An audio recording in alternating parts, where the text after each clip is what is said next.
काली रात, कब्रिस्तान में हवाओं की सिसकियां, चांद की धुंधली रोशनी। यह वह जगह है जहां हर आत्मा को आना है। कब्र, एक पुरानी कब्र खुलती है। अंदर एक मानव कंकाल, हड्डियों का ढांचा चिपके हुए हैं। डरावना का और दुखद माहौल। यह वह पापी है जिसने दुनिया को अंतिम समझा, रब को भुला दिया। आज कब्र उसे दबा रही है। मेनिया दो जरे है, कब्र सिकुड़ती है, हड्डियां चीख के साथ चटकने लगती हैं। चीख की आवाज, आह, रब की नाफरमानी। नी का अंजाम कैसा हो। आग की लपटें कब्र में लपकती हैं। फरिश्ते नमूदार होते हैं, चेहरों पर सख्ती। क्या तूने न सुना था?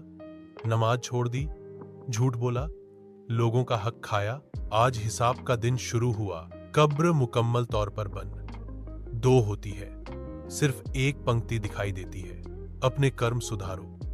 कब्र इंतजार कर रही है। अपने कर्म सुधारो, कब्र इंतजार कर रही है।